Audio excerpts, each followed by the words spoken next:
जैसा कि आप देख रहे हैं, सैदपुर में फिर से मातम का माहौल छाया हुआ है। अभी कुछ दिन पहले यहाँ एक नौजवान ने आत्मदाह कर लिया था और आज फिर एक नौजवान ने अपने आप को फांसी लगा लिया और इन सब की चाहत थी पुलिस में भर्ती होना।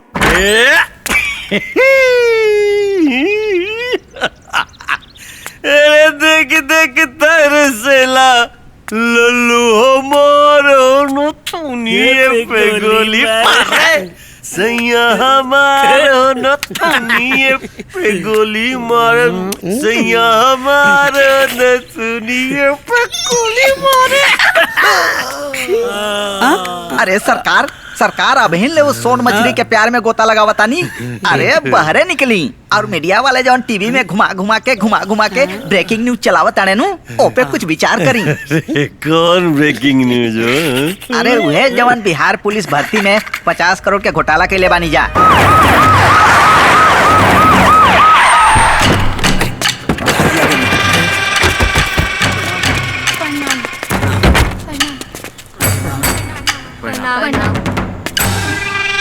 अभी थोड़ी देर पहले मुझे ये दुखद समाचार मिला कि आज पुनः एक नौजवान अपने आप को हताश होकर मौत के हवाले कर दिया। देखिए, मैं उन नेताओं में से नहीं हूं जो झूठ मूठ का सांत्वना का रुमाल लेकर के आम जनता का आंसू पोंछने आ जाता है। जो जीवन चला गया है उसे यकीनन हम वापस तो नहीं ला सकते हैं, लेकिन जो जीवन बचा हुआ है उसे हम खुशहाल जरूर कर सकते हैं। रमन भाई जी, मैं आपके बेटे को वापस तो नहीं ला सकता, लेकिन आप और आपका परिवार अपना जीवन अच्छे से बिता सके उसके लिए एक छोटी सी कोशिश जरूर कर सकता हूं। और मेरी वो कोशिश ये है कि मैं अपने फंड से, अपने प्राइवेट फंड से 5 लाख रुपए का एक छोटा सा अनुदान मैं रमन भाई को भेंट करता हूं। और साथ ही इन्हीं को नहीं, वो तमाम नवयुवक जो हताश होकर के अपने आप को मौत के हवाले कर दिए हैं, उन सब के परिवार को भी 5-5 लाख रुपया अपने प्राइवेट फंड से दे रहा हूं। और साथ साथ आप सबसे ये विनती करता हूं, तमाम नवयुवकों से आग्रह करना चाहूंगा कि आप लोग हताश होकर के इस तरह की हरकतें ना करें। जीवन बहुत अनमोल, बहुत बहुमूल्य है, उसकी कीमत को समझें और ये समझे कि अपनी काबिलियत के बदौलत ही वो अपने जीवन को सफल बना सकते हैं। बस मैं आप सबका सेवक आपसे यही विनती करने आया हूं कि अपने इस बहुमूल्य जीवन को समझे।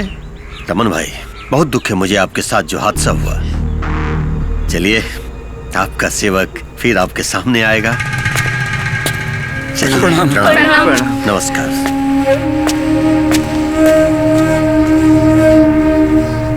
अभी विधायक नगद नारायण सिंह जी पीड़ित के परिवार वालों से मिले और शोक व्यक्त किए। आइए जानते हैं कि विधायक जी ने क्या कहा। मैं रमन काका जी से पूछता हूँ। रमन काका जी, आपको जो हमारे विधायक नगद नारायण जी ने 5 लाख का फंड देने को कहा है, उस बात से आप खुश हैं?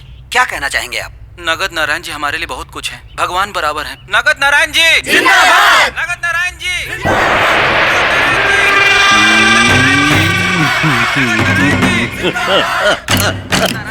हे सुगनी पाड़े, शेर की ताकत ओका पंजा में होला और नेता की ताकत होला। देख कैसे 5-5 लाख रुपया के मुआवजा देके 50 करोड़ के घोटाला के सीधा दबा दे लिया हूँ। खबर को अब यही रोकना पड़ेगा, क्योंकि अभी हमारे सैदपुर के संवाददाता ने खबर दी है कि विधायक नगद नारायण सिंह जी की दोनों बेटियों का अपहरण हो गया है। मिली जानकारी के अनुसार ये घटना तकरीबन सुबह के 7 बजे की है, जब उनकी दोनों बेटियां मॉर्निंग वॉक के लिए निकली थी। उसी वक्त ये घटना घटी थी। आगे की जानकारी के लिए हम अपने संवाददाता के काबिल जी। अरे काबिल के बच्ची, बिटिया। अरे वो दोनों सवेरे फ्रेश होके खातिर मॉर्निंग वॉक पे गइल बड़ी। ए भौजी, एके मॉर्निंग वॉक ना मॉर्निंग वॉक कहल जाला। एकदम सही कहा तानी पिए जी। सही कहा तानी रे हमारी बिटिया, बाप रे। ए सुगनी, मोबाइल। काबिल जी, आपके द्वारा डायल किया गया नंबर दूसर की बेटी है, दूसर की बेटी है। आपके द्वारा डायल किया गया नंबर के फोन मत अरे भाई करे पगली रे बेटी। अरे हम लोग के पता ही ना। अरे ए, भौजी, जी, कहाँ गई? अरे भौजी हम बताओ तानी लड़की लोग के अपहरण हो गइल बा। अरे बाप रे बाप, हमार बिटियन के अपहरण हो गए। अब हम क्या करें? वो लड़का पैदा भाई लेके गया सभा के थाली बजावे। बताइए तो सही सर, आपकी बेटियों का अपहरण किसने किया अरे होगा? क्या कहेंगे क्या कहेंगे क्या कहेंगे हम? अगर मुझे मालूम होता कि मेरी बेटी कहाँ है तो जाकर के ढूंढ नहीं लिए होते। अजीब बात करते हैं आप लोग। एक काम करें, आप लोग जाकर के फिल्म वालों का इंटरव्यू ले, हमने रोक के पीछे न पड़े आप लोग। मुझे भी उतना ही मालूम है जितना आप लोगों ने मीडिया पर दिखाया। मैंने फोन किया अपनी बेटी को, लेकिन लगा नहीं। जब जो होगा पता चल जाएगा आप लोग को। हो सकता है ये विपक्षियों की साजिश हो। जय हिंद, चलिए।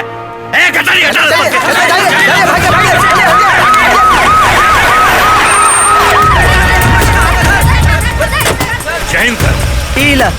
इला सरकारी दुल्हा भी आ गए। सर, अपहरण का खबर सुनते ही पुलिस पूरा शहर का नाकेबंदी कर देले बा। वो लोग आसमान से तो भाग न सकेले, जमीन पे भागे का सारा रास्ता हमनी के बंद कर देले बानी।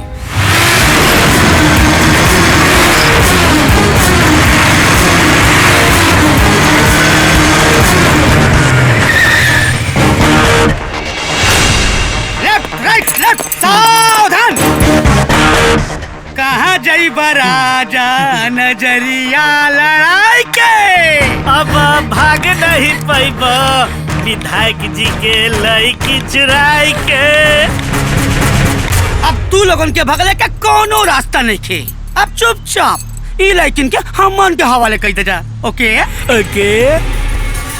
हवा पानी और तूफान रास्ता के मुहताज ना होखेला, जौने तरफ से गुजरला रास्ता अपने आप बन जाला। अरे का डायलॉग मारा, वाह शाबाश। लागता अपना अपना बीवी के सरकारी मुआवजा के तोहफा दिलावे के मन बना के आई बढ़ जा। अमिताभ बच्चन का पितियाउत भाई हो करे। केहू गोली नहीं चलाई, केहू गोली नहीं चलाई। नहीं तो हेलावंडर के चक्कर में विधायक जी के लेकिन के एक को छर्रा गलती से लग गई ना। प्रमोशन तो हमारा रुकी जाई, होय वर्दियो उतर जाई। Down down down. Tiwari ji. हाँ जी। चलिए गिरफ्तार कीजिए। Left right left left right left left right left.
अरे सर चला रहे, उड़ा ले क्या? हेलीकॉप्टर है।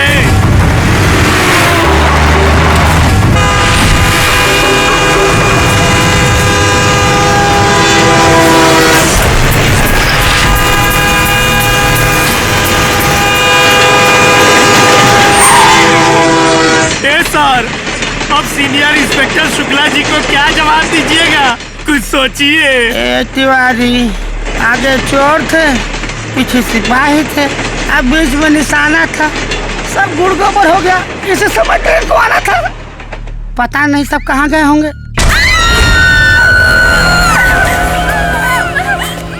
का भाई? अच्छा, ओकरा से डरा गईलू? अच्छा ओकरा से तो हमनी बचा लो जाई, लेकिन हमनी से क्या बचाई तो उनके यार। ये वीरान जंगल है, शहर से 17 किलोमीटर दूर। यहाँ ढेर चिल्लाइबू ना तब पेड़ पर चिरई और ही देखा फतिंगा उड़त मिली। यही से ज्यादा चेपो मत कर और चुपचाप नाक फास में बंधल रहा। हाँ भाई विजय, हाँ रहले की व्यवस्था तो हो गई, हम खैले की व्यवस्था का क्या होता नहीं। ठीक बा भाई। ठीक है ए जी सुनो तानी, जब पुलिस हमरे बिटियन के ना ही ढूंढ पावता तो वो काहे ना मिलिट्री लगा देता नहीं। अरे चुप चुप चुप चुप, मिलिट्री लगा दी तार बाप दे ले रहे दहेज में, मिलिट्री ला करके बैल बुद्धि विंध्याचल। तो वो कैसन विधायक बानी, कहाँ के विधायक बानी हमरे ठेंगा से। वो पड़ोसी राज के मंत्री के भैंसिया हेरा गई, पूरा का पूरा पुलिस फोर्स लगा देले ढूंढने में और भैंसिया मिल गई। और रहुआ हमरे बिटियन के नाही ढूंढ पावतानी, अरे अपने बिटियन के नाही ढूंढ पावतानी। कैसन विधायक जी, हमसे तो खवाते नहीं बा। खवात नहीं के ले टंकी लगा के रख ले बिया ससुरी।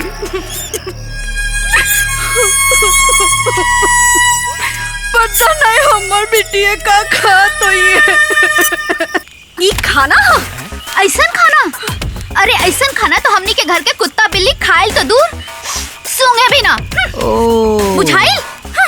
अब जा और हमने के लिए एक पनीर बटर मसाला, दाल मखनी, जीरा राइस और 4 रुमाली रोटी लेके जल्दी आवा। चुप, ये जंगल है तोलन का बाप ना यहाँ पे कोनो 5 स्टार होटल ना खोल ले हुए। ये जॉन मिलल बा ना चुपचाप से खा। ई खाना हमने के कबो न खाई, खुदे खा लो। हाँ तो हमने तो खैले जाई और खियोलो भी जाई।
खाना हुए, अरे ऐसा खाना तो हमने घर के कुकुर बिलार खाइल तो दूर सूंघे ने भी ना।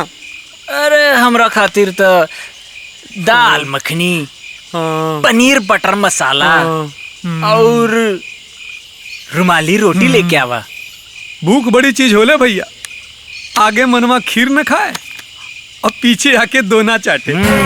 एकदम सही कहला भाई। ओए ए दोनों जने अच्छा पागल हो ना तो जाके अंदर सूत। चला चला चला चला अंदर जा। हो गल बहुत बहुत बहुत बहुत। चला जीरा राइस, ओए बटर पनीर, पीछे बढ़ा चला।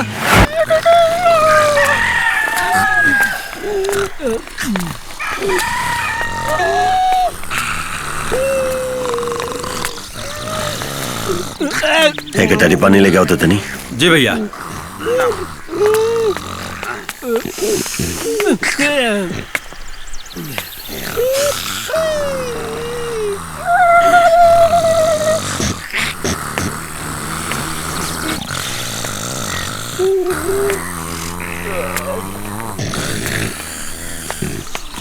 घोड़ा बेच के सुतला रहे सब।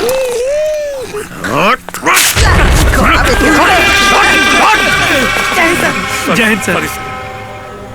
वो कहो कि रात भर हमनी की तलाशी छापेमारी अभियान में लगल रहनी, भोर में थोड़ा सा नींद लगल है से नींद उड़ल बा के तू लोग घोड़ा बेच के कितना जैसे सुतल बारे। सॉरी सर। सॉरी ना बेटी चाहिए हमरा कोनो भी हालत में, चाहे जितना पुलिस फोर्स होके लगा दे। सारा गरीब बात बता, सारा जिला के पुलिस फोर्स ना सिर्फ एक पुलिस ऑफिसर के ही केस हैंड ओवर कर दिया जाए ना तो कौनो पुलिस फोर्स का जरूरत न पड़ी। कौन है वो पुलिस अफसर? क्या नाम है ओकर? इंस्पेक्टर अजय कुमार।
पांच जना मिलके इतना देर में तू लोग एगो लड़की के दुपट्टा उड़ेला आ जा।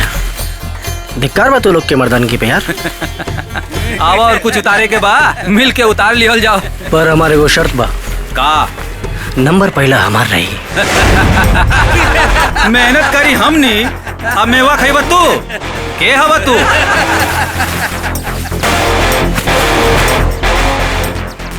तोहन लोग जैसन सड़क छाप मजदूरन का हम बाप हैं, जिकरी बारे में तोहन लोग कमाई तोहन लोग के कबो बतैले नहीं की।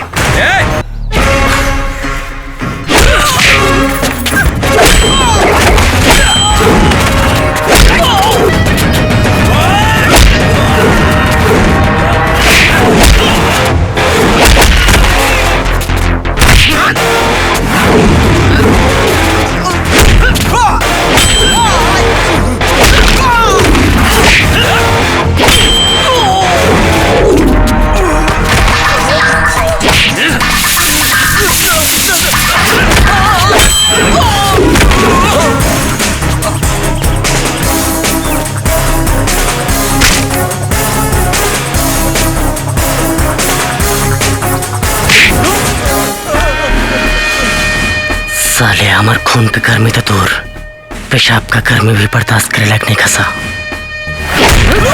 सर ये हुआ इंस्पेक्टर है। हाँ मालूम बा तो और जावान इंस्पेक्टर। अरे देख भाई, परिचय बात करके वक्त नहीं है हमारा पास, सीधा मुद्दे पर आ। शुक्ला देख चुपचाप एक बता, हमारी बेटी से संबंधित जितना भी जानकारी बा सब देख रहा। सुन रहे, जल्दी से जल्दी ढूंढो का हमारी बेटी भी आओ। हमार एकदम सही। बाकी ध्यान रखिएगा दरोगा जी, स्पेशल ड्यूटी पर आए हैं। जितना जल्दी आए हैं उतना ही जल्दी विधायक जी की बेटियों को ढूंढ निकालिए। बाकी याद रहे, ड्यूटी के नाम पर खाली सरकारी गाड़ी में सैर सपाटा करेंगे, एसी चला के सूतेंगे बंगला में। आ गलती से भी पकड़ा गए तो प्रमोशन नहीं, डिमोशन पक्का है कलम चला के। कुछ समझ में आ रहा है? अरे बोलिए बोलिए, बोलते काहे नहीं है? मुंह तो नहीं जाएंगे सर।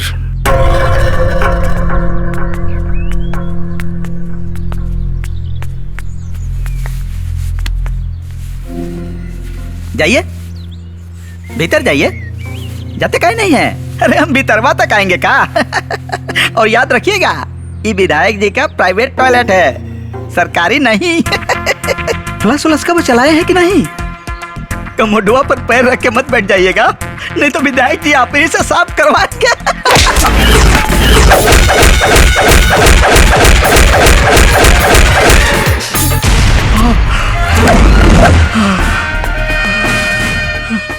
पिए साहब, चाय से गरम केतली और दाल से गरम पतीली दोनों ठीक ना होला।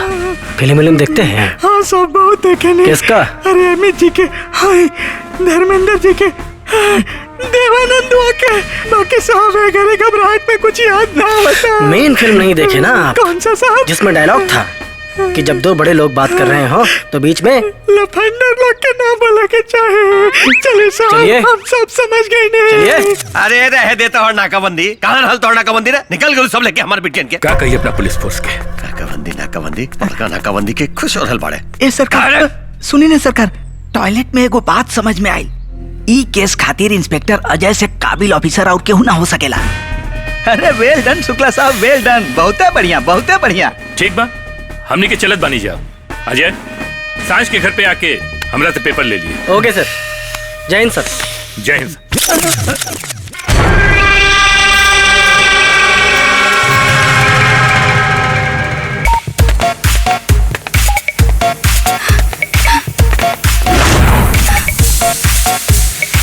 हेलो हेलो, शुक्ला जी बनेगा?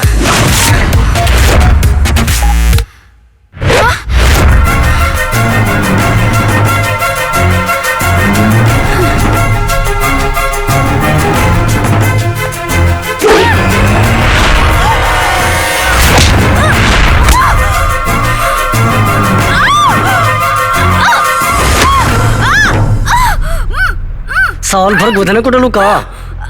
शुक्ला जी कहाँ बना? डैडी घर पे ना बने तो जाकर के फोन करके बोलो उनसे कि इंस्पेक्टर अजय कुमार आयल बना।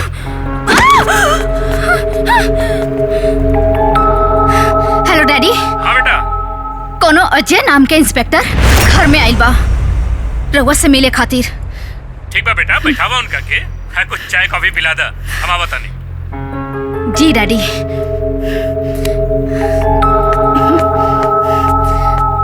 डैडी 10 मिनट में आवत नहीं, रउआ तबले बैठी। चाय पियब या कॉफी? चाय। कितना शक्कर? 2 चम्मच।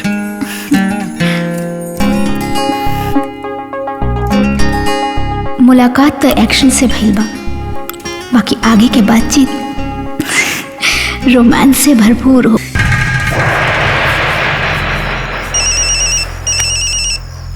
केकर फोन रे कराई? भैया नया नंबर बा। लादत नहीं ली।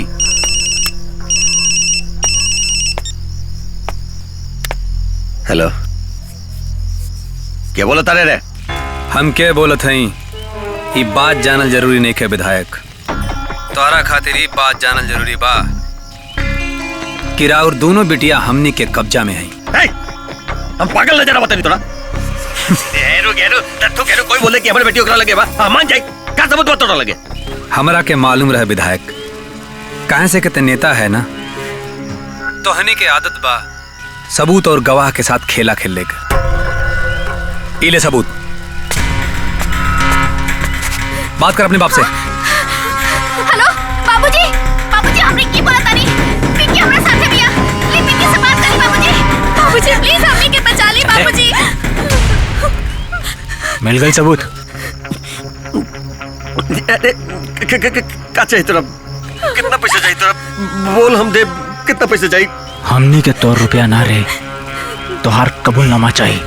कैसन कबूलनामा? बिहार पुलिस भर्ती में भइल घोटाला के कबूलनामा। मीडिया के सामने, जनता के सामने तो के कबूल करे के पड़ी।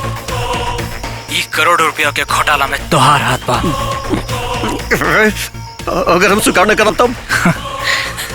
तोहारी खूबसूरत बेटियन के इतना गंदा एमएमएस बनाई और ओकरा के सोशल मीडिया पर डाल देब त रातों रात तोहारी बेटिया कोनो फिल्म के स्टार से भी ज्यादा फेमस हो जाइए। और सुन, 24 घंटा के टाइम बाद तोरा लगे, समझ ले। हेलो हेलो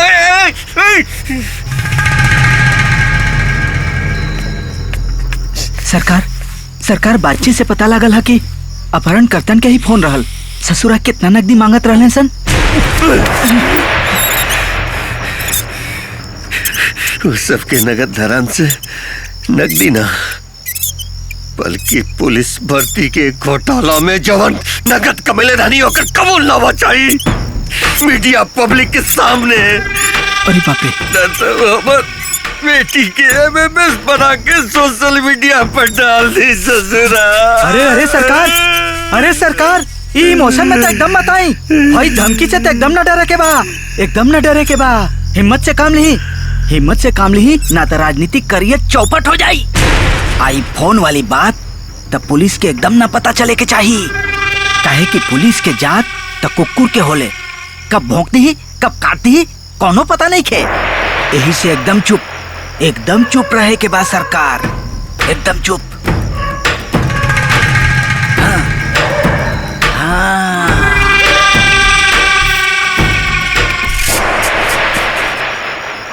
और तिवारी जी जी सरकार। कितना साल हो गया आपको इस थाने में? सर यही कोई 4-5 साल हो गया होगा। क्या बात है, मतलब आप सारा इन आउट, सारा प्लस माइनस सब कुछ से वाकिफ होंगे। और आपको ये भी पता होगा कि सैदपुर में कौन करता है अपहरण और फिरौती का धंधा। बता दे। पक्का। अब का बताए सरकार, जवार में जगह नदी नाला जाके समुंदर मिलेला, वैसा ही ये पूरा सैदपुर के एक एगो समुंदर बा।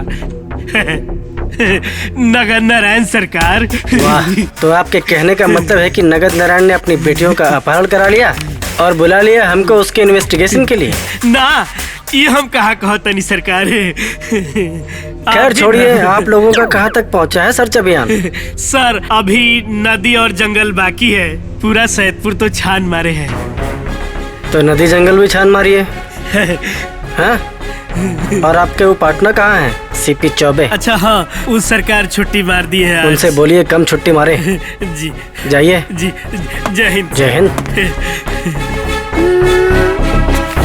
क्रिमिनल साइकोलॉजी के चैप्टर नंबर 3 के हिसाब से अपराध का सुराग सबसे पहले भुक्तभोगी के घर से ढूंढना चाहिए।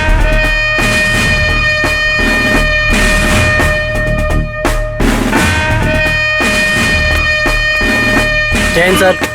जय हिंद इंस्पेक्टर, कुछ पता होता चलल? ना सर, वही बारे में पूछताछ करे। अरे का पूछताछ करे आले, देखत ना है चिंता में सरकार के का हालत हो गई, बाद कपारी हो गए। ये पिए पांडे जी चाय से गरम केतली।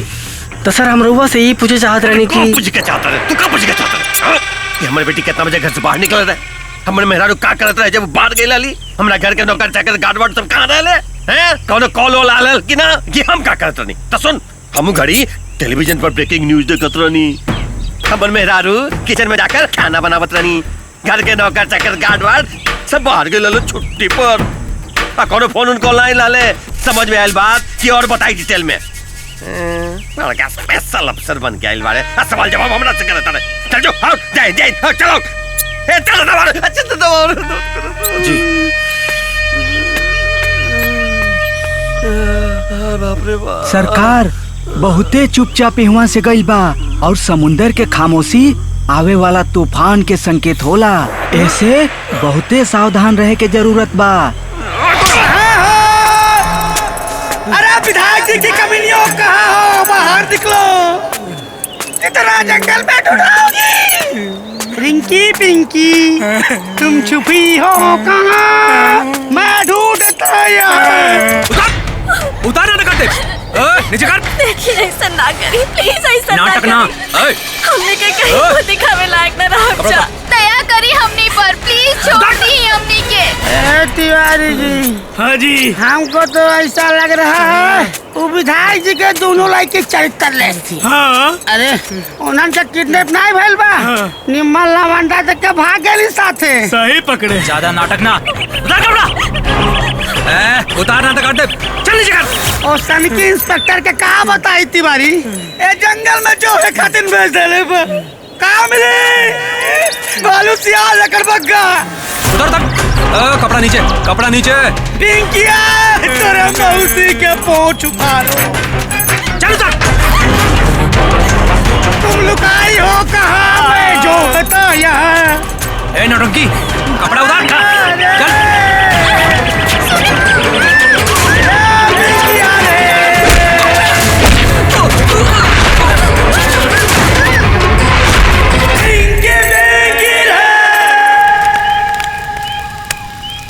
आज तो एमएमएस ना बन पाई।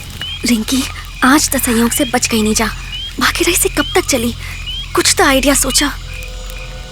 आइडिया? आइडिया तो अब हम सोच ले बानी। हाँ? हमने क्या अब इनसे तकरार ना, इन्हीं से प्यार करब जा। प्यार? इस जंगली लोगन से प्यार? पिंकी असली ना, नकली प्यार। नकली प्यार? मतलब हमारी एक बात समझ ला, ये दोनों के अपन हुस्न के जाल में फंसा के यहाँ से निकल लिहल जाई। ओ बतावा अच्छा बाना idea? Wow great, you are great Rinki.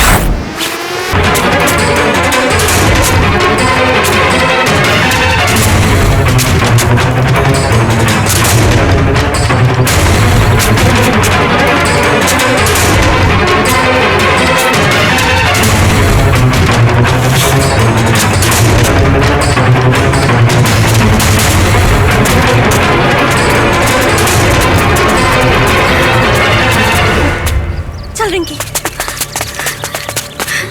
भैया भैया हमने कहीं जंगल से बाहर निकले के रास्ता बता दो। दुगो गुंडा हमने के पीछे पड़ल बाड़न। प्लीज भैया। भैया इस जंगल में भैया ना भेड़िया रहलन और तू लोग यहाँ के लड़की ना इस जंगल के हिरनिया हो और ये सब है भेड़िया। अब तक तहनी के शिकार करी हैं।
एक बार में बात समझ में ना आयल?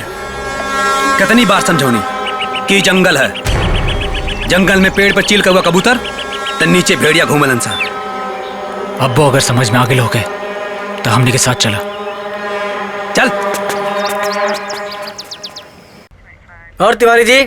जी सरकार। चौबे कहाँ है? सर आज वो फिर छुट्टी मार दिए, बहुत थक गए थे बेचारे। क्या बताएं, बाप रे बाप। आपके आदेशानुसार हम लोगों ने पूरा जंगल छान मारा, चढ़ाओ उतार, कितना मेहनत किया, उसके बाद भी मिला क्या? चूहा और खरगोश। हम भी थक गए हैं सरकार, आज तो आने ही वाले नहीं थे। तो मतलब आपको भी छुट्टी चाहिए? हाँ सरकार। Shut up! जय हिंद सर। हंसला से अगर कोनो समस्या का समाधान होगा तो ना तो जोर से हंसा।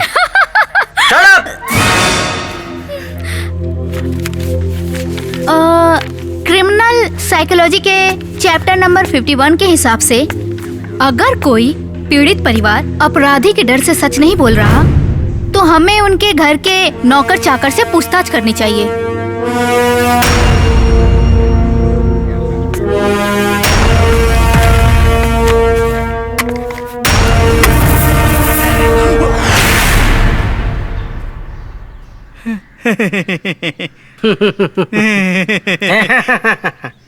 दरोगा जी, अचानक ही कानून के बंदूक लेके हमारा घर है कैसे? वो कहा है ना सुनिए पांडे जी कि हम जाते रहने इधर से, तो रास्ता में आपका घर पड़ गए, तो सोचनी आपसे मेल मुलाकात कर लिया जाए, यही बहाने थोड़ा ड्यूटी भी हो जाए, है ना? बड़ा नहीं कहनी। विधायक जी की बेटियन के अपहरण के बारे में क्या जानकारी बा पांडे जी? वो है सरकार जौनपुरी जनता जाना था। अच्छा सरकार। पांडे जी, लेकिन आप आम आदमी तो नहीं है ना, आप तो पीए हैं, विधायक जी के पर्सनल असिस्टेंट। कोई विशेष जानकारी हो तो बताइए। हम सरस्वती माई के कसम खा के कहता नहीं सरकार, हमरा लगे कोनो विशेष जानकारी नहीं खे। आपके घर में टॉयलेट देसी है कि विदेशी? पता नहीं क्यों हम जब भी आते हैं हमको पेशाब लग जाता है। पेशाब?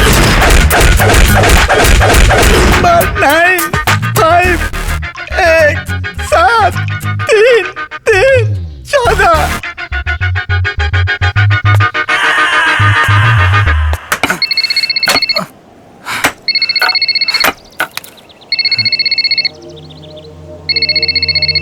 दो मिनट से ज्यादा मत बतियाइए, ना तो लोकेशन ट्रेस हो जाए। हेलो हेलो, हम इंस्पेक्टर अजय कुमार बोलो तनी। तोहनी का भला ये में बा कि अपने आप के सरेंडर कर दसा। कमाल है इंस्पेक्टर, लइका भयल ना असोहर गावा लगला। इतना ऊंचा मत बोला, पहले पकड़ के दिखावा। चिंटा का पंख लेके चील का उड़ान ना भरे के चाहिए। वैसे भी पुलिस की गोली में इतना लोहा होला कि अगर एक बार भी ठोक देनी ना तो जिंदगी भर बॉडी में आयरन का कमी ना होई। इस उथली बम वाली धमकी क्यों और की दिया? कहे से कि छोटा अपराधी कानून से डराला, बड़ा अपराधियन से कानून डराला, और हमने जैसन अपराधियन से पूरा ब्रह्मांड डराला। यही लिए विधायक के समझा दिया कि हमनी के बात मान ले। देख, एगो बहुत पुरान कहावत है, पुलिस का ना तो दोस्ती अच्छा ना दुश्मनी। तोहनी से दोस्ती के सवाल तो पैदा नहीं किया होगा, लेकिन दुश्मनी तोहनी का जरूर मूल्य ले बड़ा सा। यही से सलाह देते नहीं कि अपने आप के सरेंडर कर दसा, नहीं तो अगर हम पकड़नी ना तो ये ब्रह्मांड के बनावे वाला ब्रह्मा भी सोचे पे मजबूर हो जाइए कि तोहनी के उहे बने ले रहना या केहू और। अगर ऐसन बात है तो हम तोहरा के चैलेंज करतानी, हमनी के तोहरी आंखी के सामने से निकल जाई। हत्तू हमनी का कुछ ना उखाड़ पाई बा, समझला? चला bye, time over. Time over ना बेटा, टाइम शुरू। काहे कि duty time, I like crime.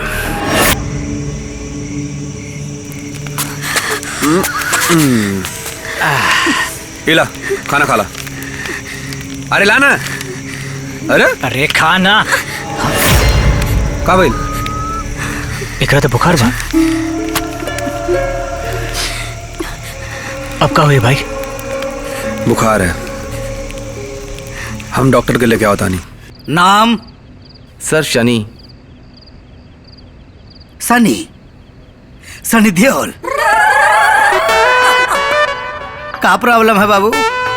2 दिन से बुखार आवा था डॉक्टर साहब। बुखार आवत? जी डॉक्टर साहब। नींद ना आवेला का? नहीं डॉक्टर साहब। नींद में भचुआ के उठ जाला? जी डॉक्टर साहब।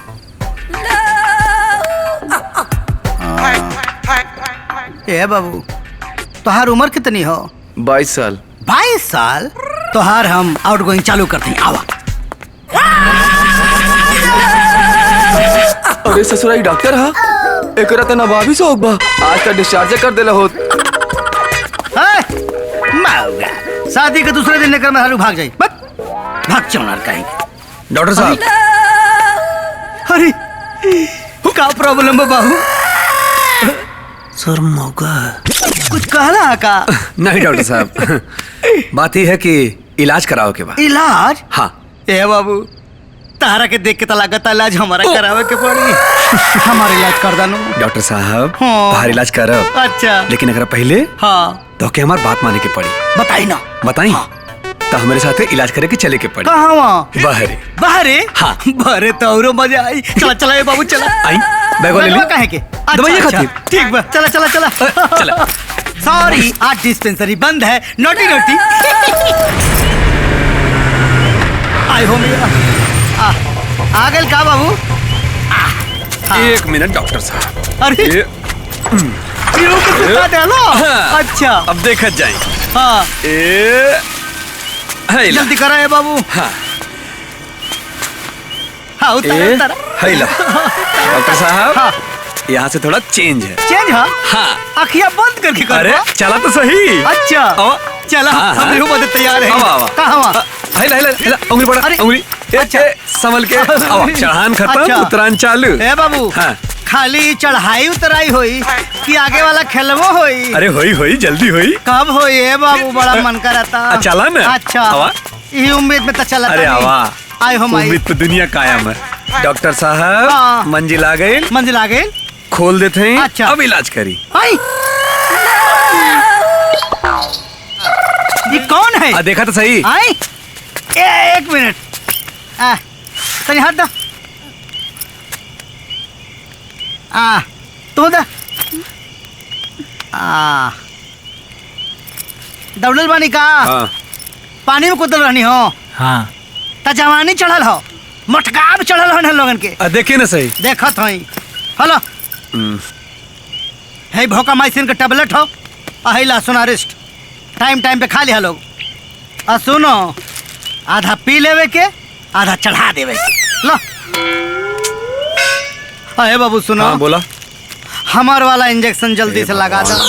हमार तबीयत खराब होता हम बीमार हो जाओ। अच्छा जल्दी कर दो जल्दी कर बाबू इंजेक्शन लगा दो। हाँ डॉक्टर साहब फिर से वो चीज रिपीट करत हैं। हाँ महाराज खाली रिपीट होई कि रेलाइयो होई। अरे होई ना। हाँ जल्दी चला तो सही। कहाँ हुआ? आवा ना आई रेलाई खातिर। रेलाई जबरदस्त वाली। ला खा।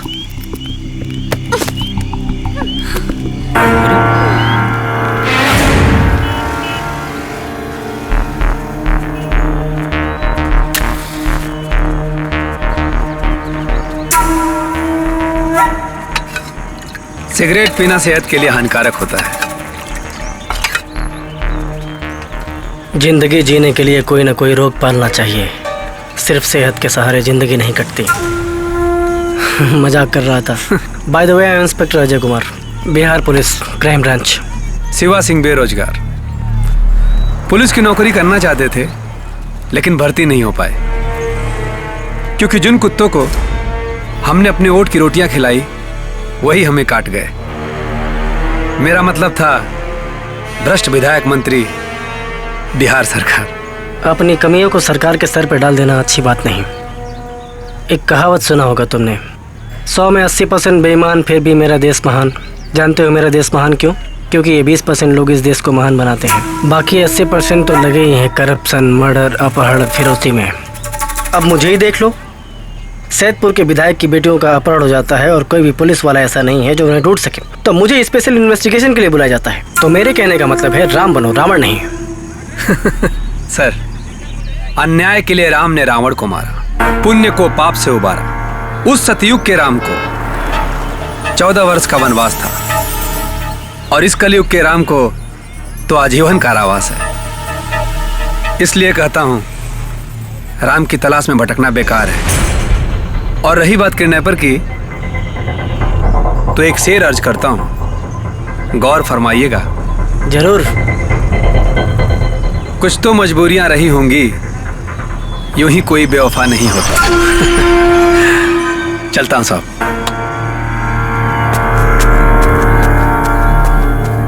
दाढ़ी बनवा लेता हूँ। आज तिवरिया फिर लगा मार दिया। हाँ सर, जब रउआ लेतानी तो वो नहीं लेगा। अरे बुर्बक, जो हम करेंगे वो भी करेगा। है बाबू, क्यों बड़का बा? हम ही बड़का बानी। हम साहब के बात करते नहीं। हाँ, एक जनी बाड़े बड़का। नया नया स्पेशल ड्यूटी पे आइल बाड़े। हमके साहब के देवे के बा, उनके बुलावा नहीं के देवे के में बा। कांटा लगल बा। मैं तो के ना दे, और जबरदस्ती का चल रहा है। कौन है ये? सलाम साहब। ये साहब हवे? ये साहब नमस्ते। नमस्ते। साहब हमके आपके कुछ देवे अरे क्या ये? साहब हमके आपके कुछ देवे के बा। अरे साहब हम तब से मांगती हमके ना देता दिया दी साहब। साहब सब गलत समझता मैं, तो चुप रहो। साहब हमके आपके पीछे से देवे के बा। हम ना ले समझ क्या? नहीं। पीछे से मतलब साहब ये ले। क्या ये? साहब वो विधायक का दूल्हे की किडनैप भैल बहनी नु तब तई है मुस्टंडा कैले बा।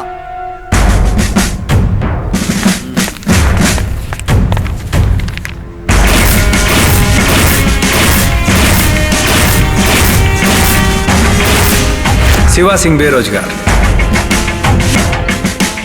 यूं ही कोई बेवफा नहीं होता। हमारा क्लिनिक में आई रहे, कहत रहे चला तो का पीछे से कर दे। हमके ले गए जंगल में 17 किलोमीटर दूर शहर से, वहाँ ले जाके दो लेकिन का इलाज करौले सो और फिर हमारा के धक्का मार के भगा देले सो। पहुंचा सकते हो वहाँ पे? जगह तो ना देखले हई, आँख में पट्टी बदले रहल हो, बाकी जगह सूंघ ले बानी। हाँ हमारा आँख पे पट्टी बांध दे बानू, हम सूंघत सूंघत पहुँच जाए। रिंकी यहाँ से कैसे छूटल जाए? बहुत हो गए इन्होंने का इलाज, अब इन्होंने के बाप का इलाज करे के पड़ी। इन्होंने के बाप के इलाज इन्होंने के एमएमएस से हुई।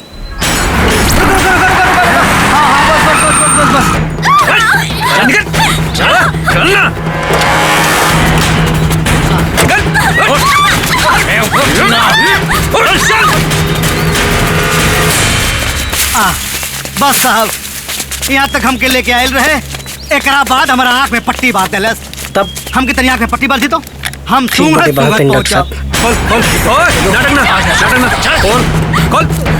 इंजेक्शन के चक्कर में यहाँ तक कहीं नहीं हो, इनकी माई गलाई खियावे छोड़ अब ना। हम सूंघत सूंघत पहुंचा। साहब राइट मारी। राइट मारी? गिनी 50, 1 2 एक नंबर के फंदेबाज हुए। हाँ। 2 लेकिन का हाथ बदले हो। अच्छा। हाँ हमके लागा तो कुछ गलत करत हो। 47 48 49 50 बस। ए बाबू आगे ढलान लौकता, हाथ पट्टी खोल दो।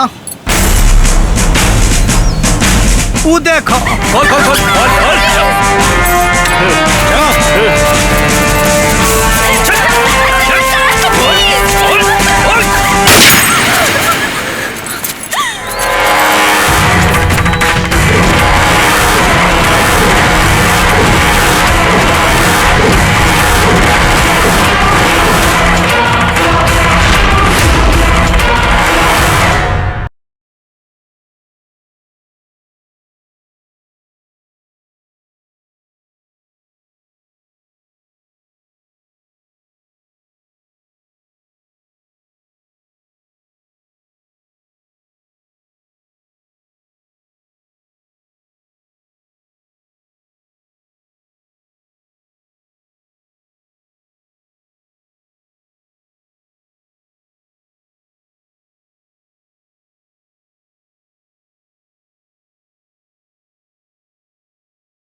एक खिलाड़ी के रूप में मैं चाहूंगा कि हर भारतीय स्वस्थ और चुस्त रहे। तंबाकू स्वास्थ्य और तंदुरुस्ती को नुकसान पहुंचाता है। सभी तंबाकू पदार्थ खतरनाक और घातक है। अगर आप स्वस्थ और तंदुरुस्त रहना चाहते हैं तो तंबाकू से दूर रहें। मैं रहता हूं, आपको भी रहना चाहिए। आइए तंबाकू के सामने दीवार बनकर खड़े हों।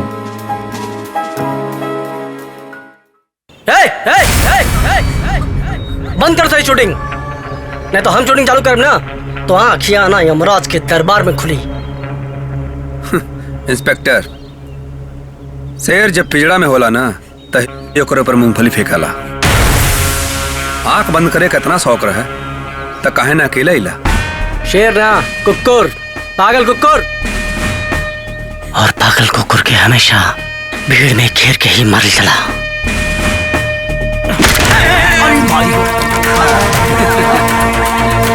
हे इंस्पेक्टर, मान लेनी जा हमने को कुकुर है, पागल कुकुर है। लेकिन अगर ये पागल कुकुर गलती से ही कोई काट लेला सा ना तो डोरी में 14 इंजेक्शन लेवे के पड़ी। और अगर इंजेक्शन लेला के बाद भी ओकर असर ना गईल तो जिंदगी भर भौंक भौंक के मरे के पड़ी। अब ज्यादा डायलॉग बजे ना, अपने आदमियों से कह दा कौनो हरकत करे के जरूरत नहीं है, ना तो हमने की हरकत भाई ना तो लेकिन के भेजा सर से बाहर आ जाए। चल शिवा चल। अरे आवत आवत।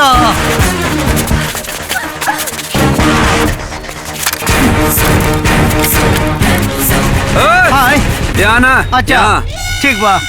सुना। हाँ इन्होंने के साथ एमएमएस ना। हाँ अब तोहरो बनी। आई हो भैया। अब पूरा बनी। अरे बाप रे। चल ये दरोगा कहाँ लाके फंसाइलो? भाई मारी हो। अरे मारी हो धक्क से बोला तो करे जवा फाट गई। लागत चरित्र प्रमाण पत्र बन गई, इज्जत गई हमारे बाबू। तिवारी जी। सर जी।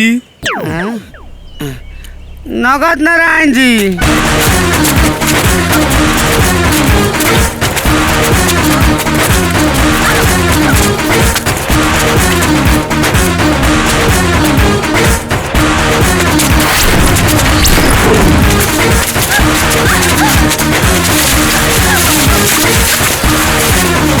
बाइक छोड़, भाग।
हम तनी दूसरे किस्म का पुलिस वाला हैं।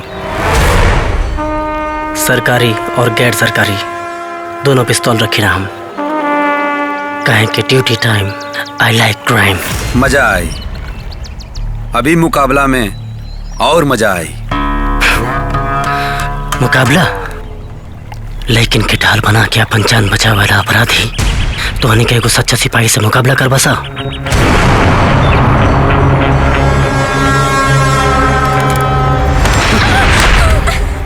ला हट गए ढाल।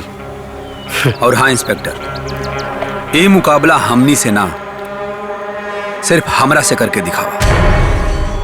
हमारा वादा बा तोहरा से, बीच में विजय ना आई।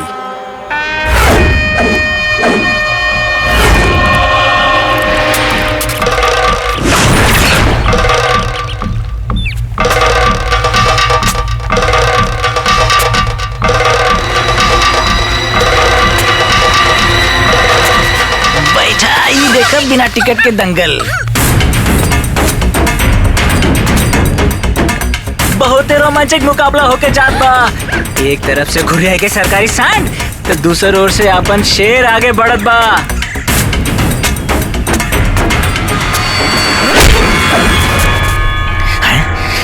इका सरकारी सांड के आते ही हमला। अरे समला समला।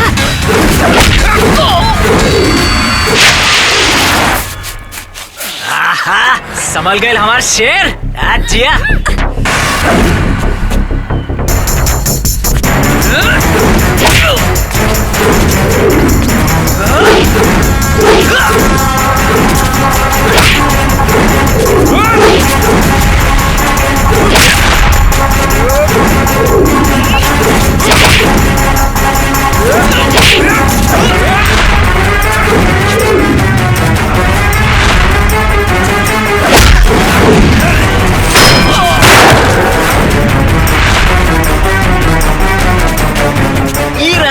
शेर के आक्रामक अटैक।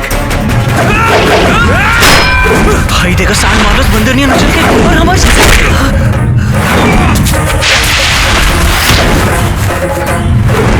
सरकारी सांड की लात पड़ गई हमारे शेर के।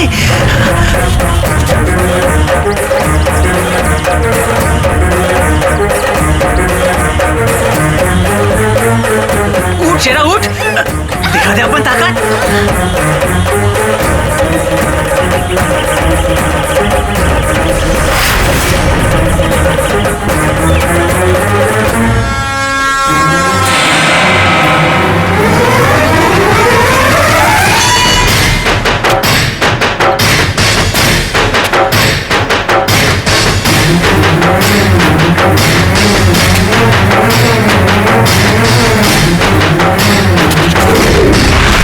शेर और सांड के हवा में टकराव।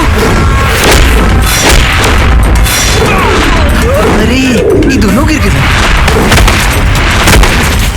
अब के पहले उठी? उठ शेरा, अरे उठ रे। एका सांड उठ गए। अरे उठ शेरा, हमारा शेर भी उठ गए। अभी शेर और सांड दोनों उठ के फिर से गिर गए। एका दोनों तरफ से घुसा के बौछार। शेरा मार जिया। वाह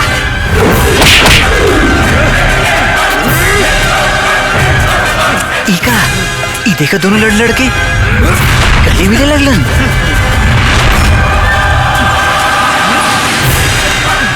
छोड़ हमनी के।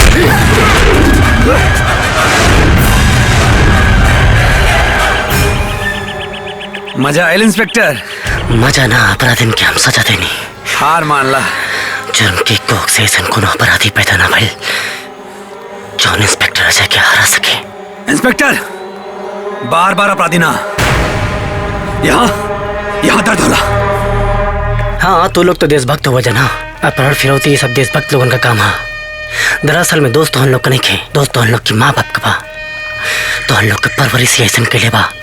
इंस्पेक्टर कहाँ पता बता हो रहा है हमारा परवरिश के बारे में?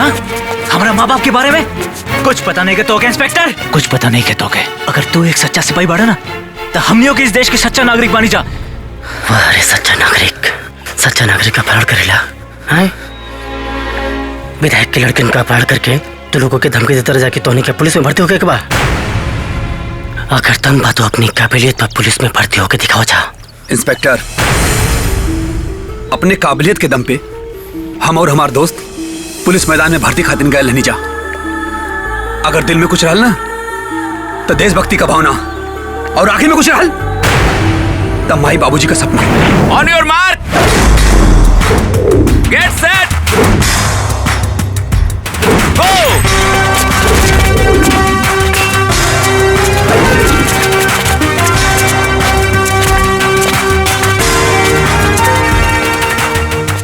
दौड़ में हमने के सबसे आगे निकल गई नीजा। फिर मैदान में नाप जोक भई, वो में हमने पास हो गई नहीं। 90 गुड 85 इन सूची लागल। सूची में हमने के नाम सबसे ऊपर आए, खुशी के ठिकाना ना रहे। और जब रजिस्टर पे साइन करे खातिर सेलेक्टर अधिकारी के पास गई नीजा। नेक्स्ट। हाँ और हो दरोगा जी। अरे विधायक जी के पीए साहब है। रुक बाबू अरे हाँ। का बारात लगौले बड़ा मर्दवा। अरे ये सब तो होत रहेला। रउआ बताएं कैसे कैसे? सुनी ना नौका लिस्ट आ गइल बा। अब विधायक जी के मंत्री जी से बात हो गइल बा। अच्छा सारी भर्ती ई लिस्ट के हिसाब से होके के चाहिए। हो जाए तो हम जाता नहीं। तनी अब जाए के बाद रेल मंत्री से भी मिले के बा ना। देखा पेपर जेबा में लेके घूमत हई। सरकार बनल बा, कमाल है मालिक। जाए हाँ नाम बताओ। Shivam sir. Shivam ji. Out. Next. नाम? शिवा। शिवा। एक minute let me check first. Shiva out. Next. नाम? विजय कुमार आउट। चलो बेचैन राम साइन करो। चलो नेक्स्ट। इका है सर। 1 मिनट। योग्यता लिस्ट में तो हमनी के नाम रहा। हाँ, वो सबसे ऊपर है। अच्छा हाँ, योग्यता लिस्ट में तहनी दोनों के नाम सबसे ऊपर रहे, ये तो बिल्कुल सही बात बा। लेकिन पैसवा वाला लिस्ट में तहनी दोनों के नाम ना रहे, यही से न कहनी हाँ कि गेट हमरा के कानून मत सिखाओ। गेट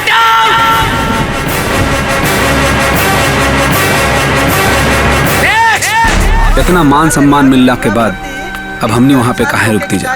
यही लिए निराश मन से हमने गैले का तैयारी करता है। लेकिन उतनी देर में वहाँ पे विधायक का सेक्रेटरी सुंगनी पांडे हमने से मिल गई। हेने वजह हेने आवा भर्ती हो क्या लला जाका? हाँ भइल होई भी ना। ये बेटा लोग पुलिस में भर्ती होकर चाहत बड़ा जानू तब 5-5 लाख रुपया लेके हमरा से मिला। 5 लाख? अरे बेटा यह रेट चलता। देखा देखा पैसा के जुगाड़ हो जाई नू तो है हमार कार्ड बा लेके मिली जा। ठीक है चलत है। लेकिन इतना पैसा का जुगाड़ कैसे हुई? तू पैसा की चिंता मत करो, इंतजाम हो जाई। ए बेटा हम जिंदा बानी नू, तब तू काहे पैसा की चिंता करत ताड़ा?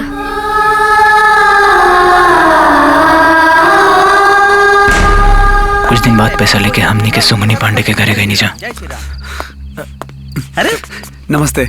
आ गेला तू लोग? जी पांडे जी। हाँ, बहुत बढ़िया बहुत बढ़िया। लक्ष्मीनिया के ना ले जा। है ना पांडे जी? लियाल बानी जाना। पांडे जी एक बार गिन लेती। अरे कोनो जरूरत नहीं खे, ओजन से पता लाग जाला। अच्छा अच्छा अब तू लोग ना घरे जा, चिंता मत कर जा। तू लोग के काम हो जाई, हमें पैसा विधायक जी के लगे पहुंचा दे। 1 हफ्ता बाद नई लिस्ट निकलल, लेकिन लिस्ट में हमने के नाम ही ना रहल। नाम तो लिखे।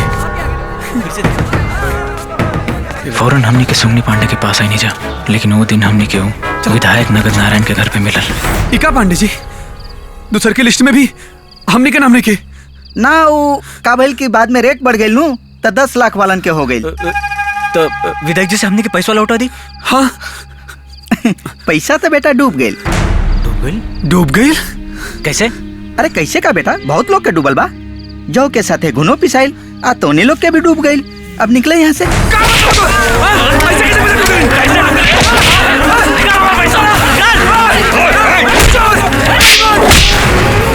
क्या गुंडागर्दी है तू लोग? क्या गुंडागर्दी है क्या? कुछ उखाड़ ले बेकर। चले उखाड़े कर कुछ। कौन बिल्डिंग के वॉचमैन है? नगद नारायण के पिया, नगद नारायण के। तो लोग के साथ बहुत है कि पैसा डूबल रहा है। क्या करिए हम? कितना लोगन के पैसा लौटाई हम? कितना लोगन के पैसा लौटाई हम? बहुत गुंडागर्दी करे के शौक बना बेटा। पुलिस लॉकअप में बंद करके इतना लाठी मरवाई तू लोग के ना कि तू लोग के पिछवाड़ा ना बनर्जिशन लाल हो जाए। चल निकल निकल यहाँ से, चल निकल।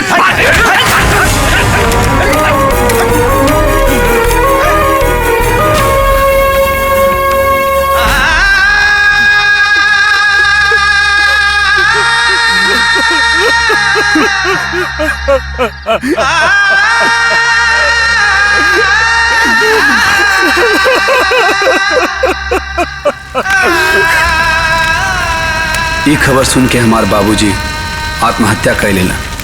काहे कि जिए खातिर अब उनका आँखी में ना कोनो सपना बचल रहे और ना ही रहे खातिर जमीन जायदाद। सब कुछ तो बेच बाज के हमारा भविष्य की जुआ खेल चुकल रहना। अभी शिवा के बाबूजी के चिता के आग ठंडा भी ना भइल रहे कि खबर मिलल कि हमार माई अस्पताल में भर्ती बा। हम फौरन अस्पताल में पहुंचनी। डॉक्टर साहब का भइल हमारा माई के? सॉरी, हम आपकी माँ को नहीं बचा सके। उन्होंने अपनी किडनी किसी को बेच दी थी।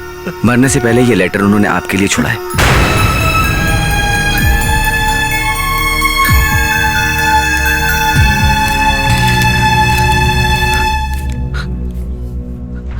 बेटा, माई के हर अंग बेटा के होला।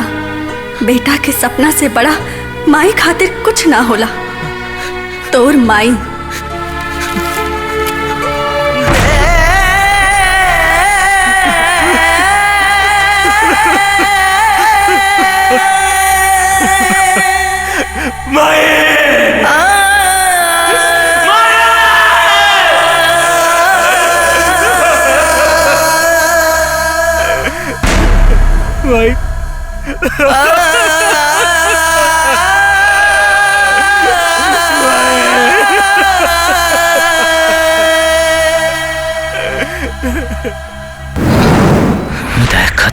लाख रुपया कागज के नोट रहे, पर हमरा खातिर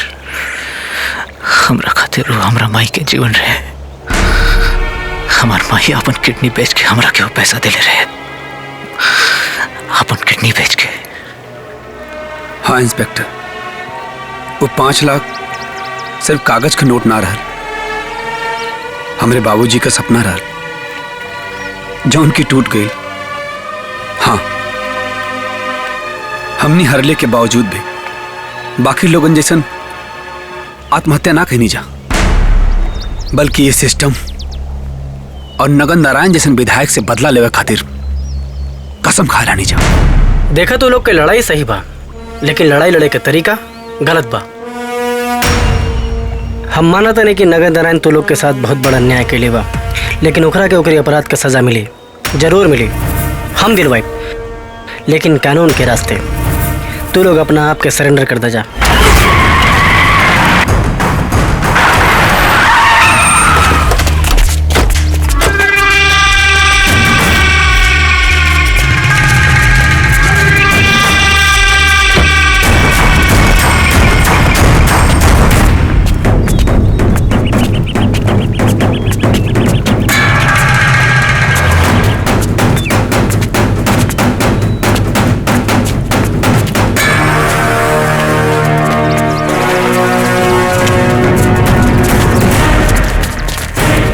जय हिंद सर। शाबाश इंस्पेक्टर, शाबाश। कहा ड्यूटी नहीं होले बाड़े तू हो? एक काम करते, तेरा इनाम दे देते है? इंस्पेक्टर से सीधा एसपी, ठीक रही ना? ठीक रही। बहुत बढ़िया ड्यूटी नहीं होले तू है। अब तो ड्यूटी खत्म, अब तो जाओ और ये सब क्या हमारा हवाले करता है? नो सर, पहले ये लोग के हम थाने ले जाए, पूछताछ करब, रिपोर्ट दर्ज हुई, फिर कोर्ट में पेश करब, फिर कोर्ट अपन फैसला सुनाई। अरे तेरा मालूम हम के यहाँ के कोर्ट कचहरी पुलिस सब हम खुद दे कानून सजा दी सबके, इस सब के तो हम सजा दे। हम डकला साहब, ये हुआ हमने का देश का संविधान और कानून, और ऐसा होलन हमने का देश का मंत्री और विधायक। मंत्री हो के चाहे मुख्यमंत्री, हमारी नजर में कानून से पढ़ के क्यों नहीं थे। इंस्पेक्टर, काहे इन्हन से बकैती बतिया उतरे रे? तो के सुनाई नहीं किधर? सरकार का कहला ना? नो मतलब नो। अगर ये ऑर्डर हमके हमार बाप भी आके देता ना, तो ना मनती, कहें कि गैर कानूनी बा। असुन, पुलिस कोनो विधायक मंत्री के अंडर काम ना करेला, कानून के अंडर काम करेला। कानून कानून कानून बोल के दिमाग में क्या रख दे ले बा? रख तारे कानून से तारे के ठुकमारदानी है, लगाने निशाना लगाए ससुरा पे। जय हिंद साहब। बाबूजी, अब रउआ हमनी के बात सुनी। अगर रउआ गलत ना है तो कानून के सामना करी, ऐसे पावर के गलत इस्तेमाल ना करी। हाँ बाबूजी, अगर आप हमनी के बात ना मननी तो हमनी के खुद के गोली मार ले जा। अरे बाप रे बाप, अरे कहाँ गए हमरा बेटी के? हे बेटा, ये दोनों के साथ रहते रहते ना तू दोनों के भी दिमाग खराब हो गया बा। एक काम करा, घरे चले दिमाग सही कर दे, बंदूक दे दो हमरा। रुके बाबूजी, जबले आप गुनाह कबूल ना करब तबले हम घरे ना आइब। नगद नारायण, शक्ति और विजय के इंसाफ हम दिलवा के रहब, तरीका कानूनी होके चाहे गैर कानूनी। चलो भागा। अरे कटरिया मुंह का देखा ताले जाके पकड़ो करा चले साहब।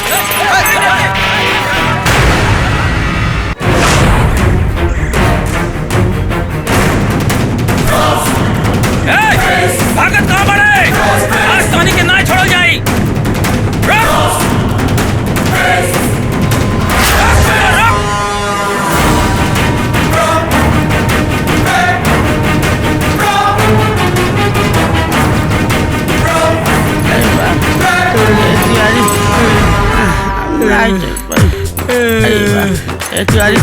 उठा जा ले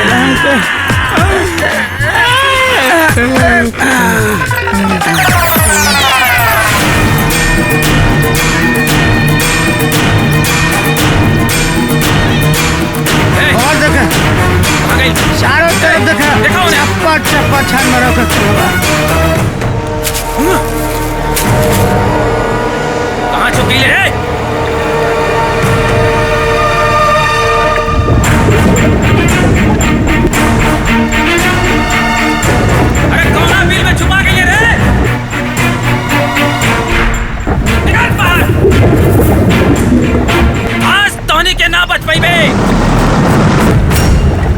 सांस ला।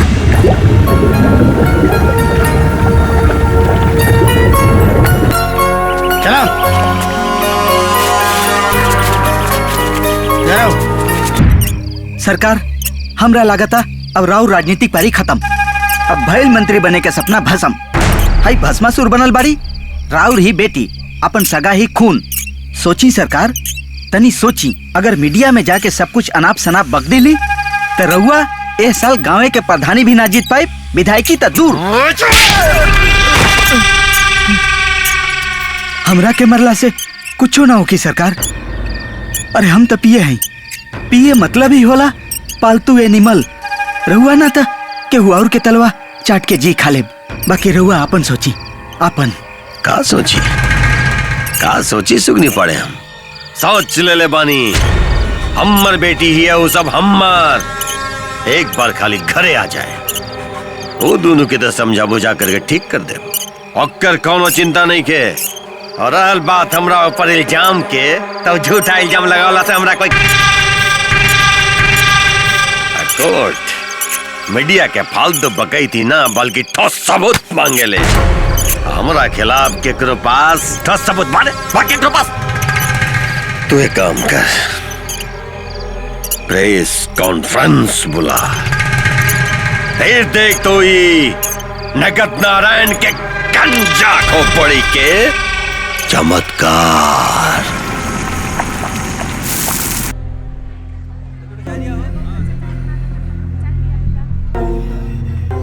मुझे मिली जानकारी के अनुसार पुलिस वालों ने अपहरणकर्ता की पहचान कर ली है। एक का नाम शिवा है और दूसरे का नाम विजय।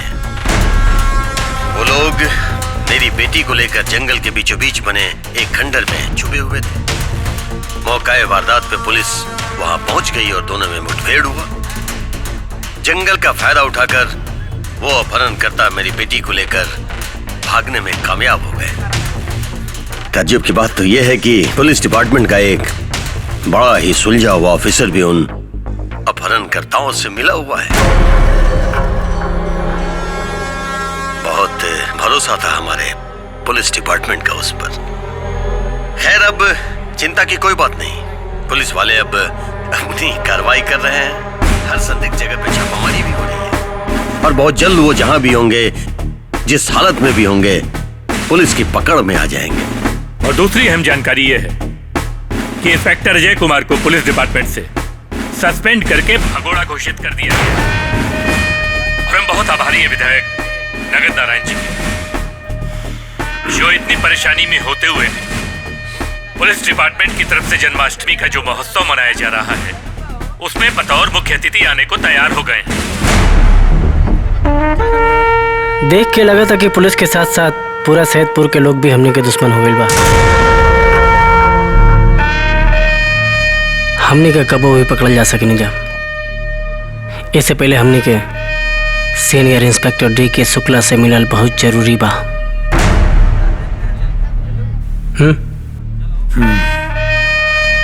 जय श्री कृष्णा। जय श्री कृष्णा।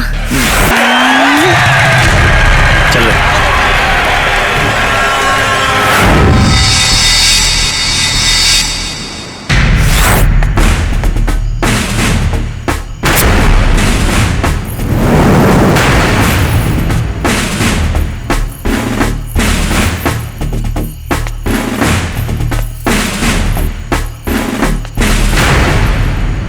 जय हिंद सर।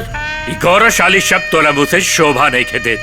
शर्म आए के चाहिए तो के एक पुलिस ऑफिसर होके ये अपराधियन के साथ दे रहल बड़ा है।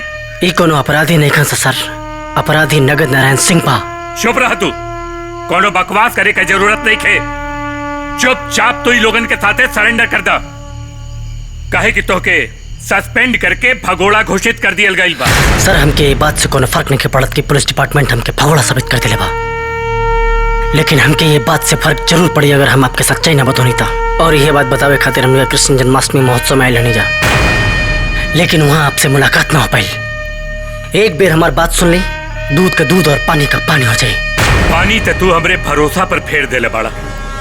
बड़े विश्वास के साथ ये केस खातिर हम तोरा के बाहर से बुले ले रही, और तू पुलिस डिपार्टमेंट का नाक कटवा देले बाड़ा।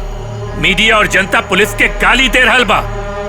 आपका गुस्सा लाजमी बा सर, लेकिन एक बार हमारी बात सुन लें। बस अब एक घड़ी हम तोहार कौनो बात ना सुनब। चुपचाप सरेंडर करता। सर सच्चाई सुन लें आप। नहीं तो 3 बोले से पहले हम तोला के गोली मार दे। सर सच्चाई सुन लें आप।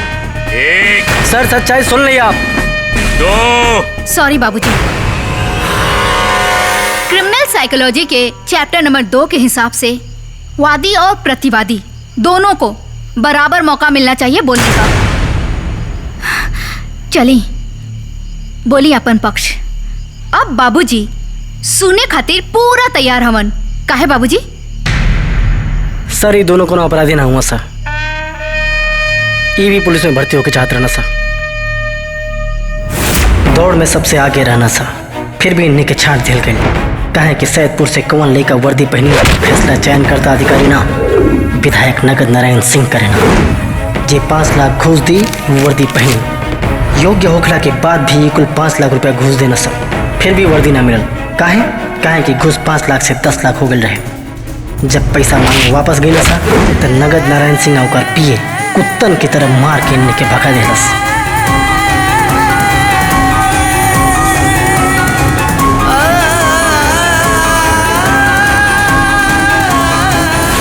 वर्दी की जगह इन्हीं के मिलल इन्हीं की माई बाप का मौत। बोली सर क्या करता सही साहब? का फैसला बा बाबूजी? ठीक बा। ये खेल जैसन चल रहल बा चले दा। बस अब तू लोगन के टीम में एगो खिलाड़ी और बढ़ गई। बतावा हमरा के का करे के बा? अब करे के बा का सर? सर छुपावे खातिर जगह चाहिए। कहे कि पूरा पुलिस डिपार्टमेंट और नगद नारायण का आदमी हमने के कुत्तन की तरह ढूंढा था साहब। अरे तो सबसे बढ़िया जगह तो हमार घर बा, सुरक्षित। ऐसे बढ़िया जगह कहाँ मिली? तो लोग आराम से ही आ रहा। किरण ये लोग के ले जाके ऊपर का कमरा दिखा दो। जा लोग। अब विधायक नगद नारायण के जेल के सलाखन के पीछे पहुंचा के हम रिटायर होगा। ये रहल आप लोगन के कमरा।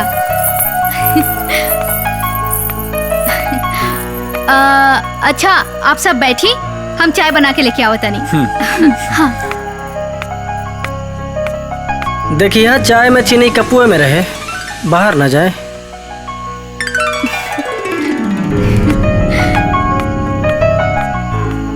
हमनी की वजह से तोलन की बहुत तकलीफ उठाव के पड़ गई। हो सके तो हमने के माफ कर दिया। माफी तो तू लोग से हमनी के मांगत नहीं जा, अपने बाबूजी के करने के। रह गई तकलीफ के बाद तो इंसाफ के तराजू में तोल के देखा था नीजा ता हमनी के तकलीफ तू लोगन के दर्द से बहुत हल्का बा। अब हमने भी फैसला कइले बानी जा, जबले बाबूजी जुर्म कबूल ना करिए हमनी के घरे ना जाई। और हर कदम पे तोहनी के साथ देव जा। शुक्रिया, लेकिन जान सकेला इतना मेहरबानी का वजह का बा? इंसानियत। सिर्फ इंसानियत या और कुछ?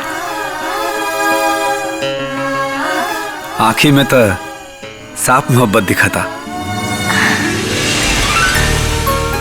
दरअसल आँख लाल रंग मतलब मोहब्बत, साफे मोहब्बत। साथे रहते रहते तो कुकुर बिलार से प्यार हो जाला। हमने के ओसे गैल गुजरल बनी का।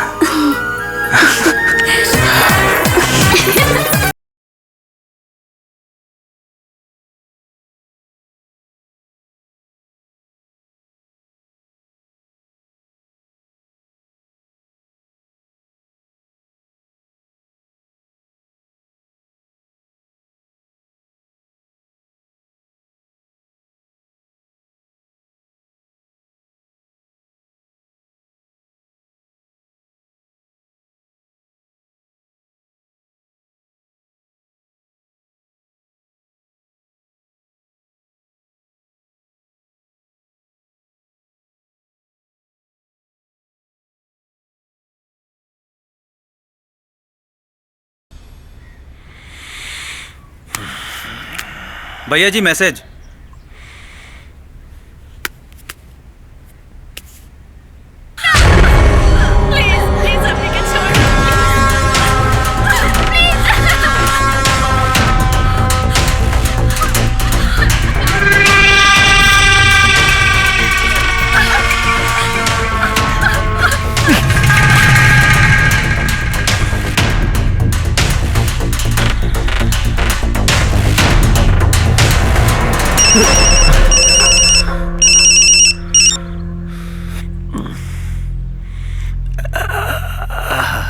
हेलो विधायक जी, पिक्चर देखनी? तू बाप होगा, यही हमारे पिक्चर के सेंसर करके भेज देवानी। बाकी पूरी पिक्चर हमनी के मोबाइल में बा। और मेन बात यार, हम तोहरा से बात करता नहीं और हमारा अंगुली जवन है बटन पे बा। बटन दबल तब विदाउट सेंसर वाली पिक्चर जौने में ऊ आ मतलब समझ जा, ओकरा साथे रिलीज हो जाई। हमरे कहले का मतलब ये है, ई पिक्चर के हिट होए खातिर दशहरा और होली की जरूरत नहीं खे। ई फेसबुक और व्हाट्सएप पे सुपर डुपर हिट हो जाई। तो का कहा तू, शर्त मंजूर बा? मंजूर बा, मंजूर बा। हम अपन कबूल कर लेम। अच्छा तो ठीक बा, समय और जगह अगले फोन पे बताई।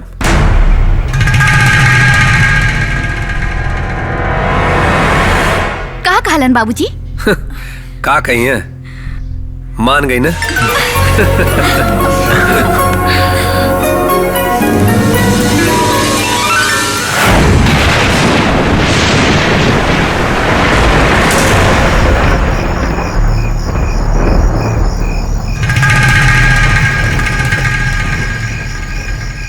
अब हमरा गुनाह कबूल करे के पड़ी।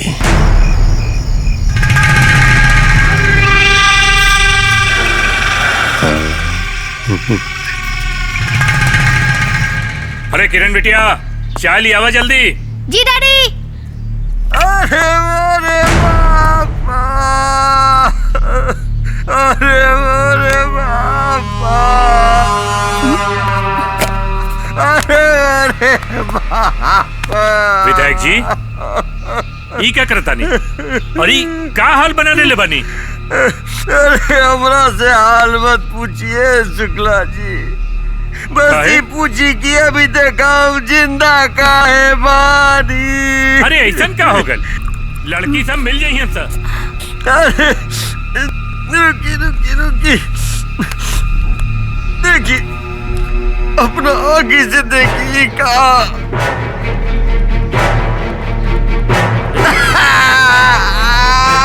कैसे जी कौन रे बापा अपने बेटी के असली लेबे मस देख के।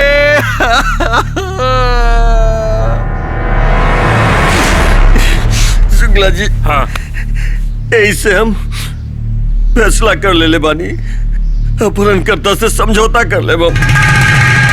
ई त बहुत अच्छा सोच ले बानी, बहुत ही अच्छा सोच ले बानी। कहा ना विधायक जी कि गैल धन वापस आ सकेला, बाकी गैल इज्जत वापस ना आवेला। क्या बात कर देनी शुक्ला जी, इतना बढ़िया बात। ये बात पे तो हमरा याद आ गया, भौजाई के हाथ के ऊंचाई, उनकर सुंदर सुंदर मुस्कान, कितना इज्जत करत रहनी वो हमरा के। आपके मेहरारू पत्नी भाभी जी, स्वर्गवासी भाभी जी, देखी ना मोबाइल में उनकर फोटो भी बा। देखी कितना मुस्कुरात ताड़ी, देखी ना, देखी देखी वीडियो में देखी कितना।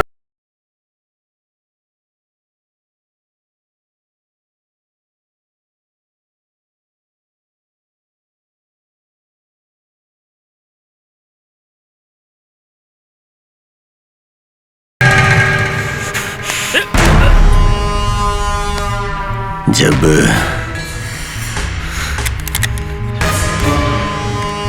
गगरिये में रहे छेद तो फिर पनिया कैसे भराई है शुक्ला जी?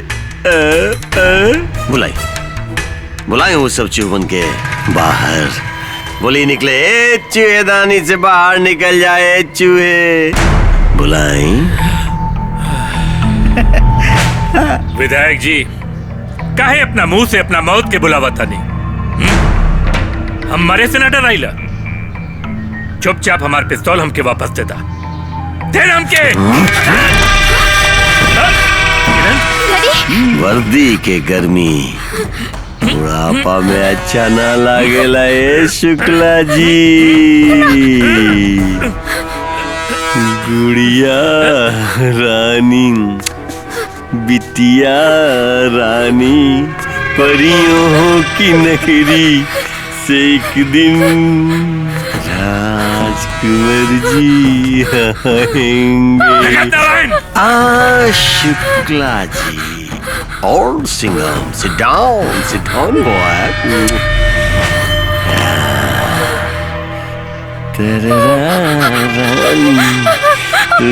विधायक जी सुनी ना, बहुते कलम चलावनी, एक बार है बंदूक के हमरा के दी ना प्लीज सरकार, प्लीज दी ना। दे दी। ओकरे मौका दे देती शुक्ला जी। आजा baby baby baby baby baby baby ले होशियारी से मरिए। टारगेट टारगेट निशाना झुके के न जाए। एक से लगाओ निशाना। अरे पागल कौन काम के नहीं के तू? सरकार लगातार चश्मा के नंबर बढ़ गए। चल एक बार और। रुकी रुकी सरकार, अब निशाना लगी।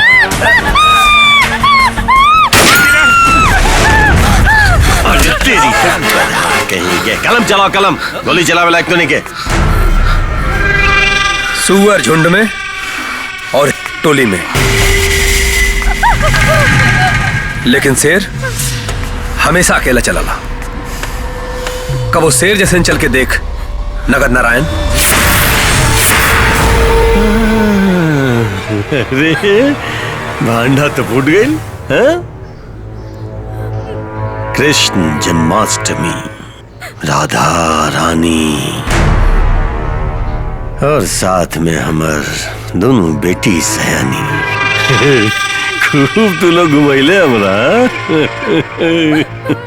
नगद नारायण, कानून के अपना हाथ में मतलब केहू के ढाल बना के कुछ देर तक कानून के मजबूर कईल जा सकेला, लेकिन उसे जीतल ना जा सकेला।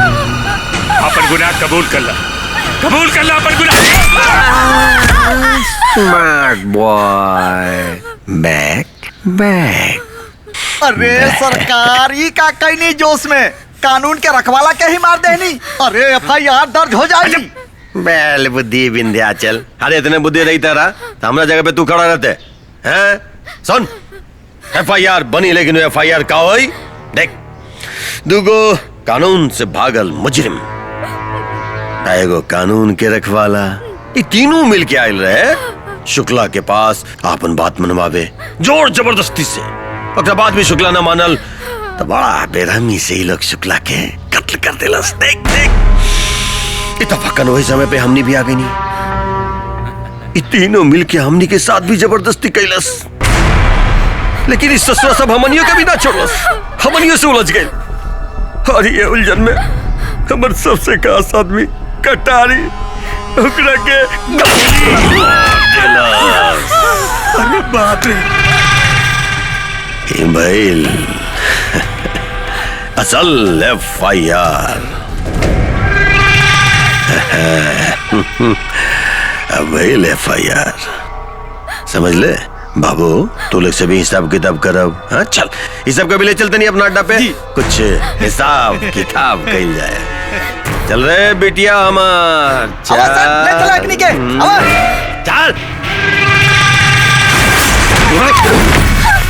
ले संभाल इस सबके।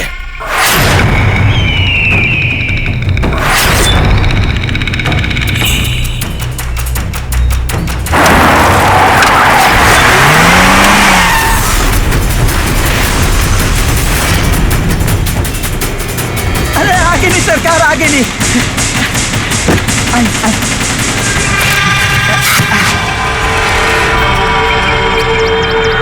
प्रणाम सरकार।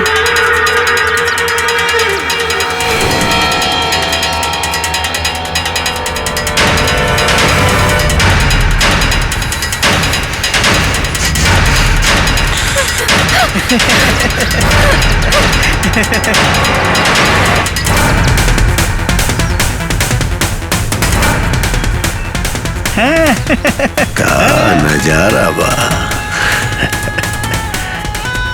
देश के उज्जवल भविष्य।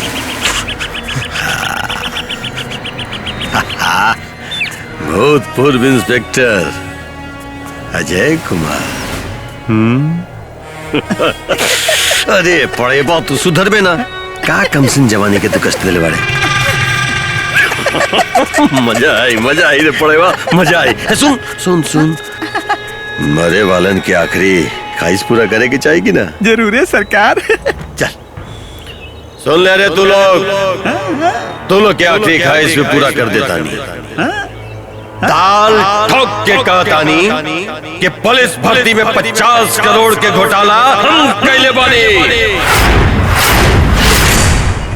बिहार के हजारों नौजवान के भविष्य से खिलवाड़ हम कैले बानी। दाल ठोक के कहता नहीं सीनियर इंस्पेक्टर के खून भी हम ही कैले बानी।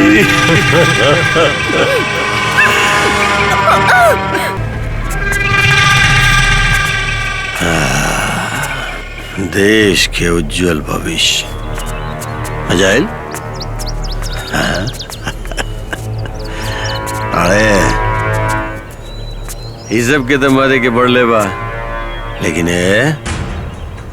आसान मौत ना प्यार से धीरे धीरे तड़पा तड़पा के मारी सबके। तब तक हम जाकर के मीडिया में ही सबके मौत के खबर देख के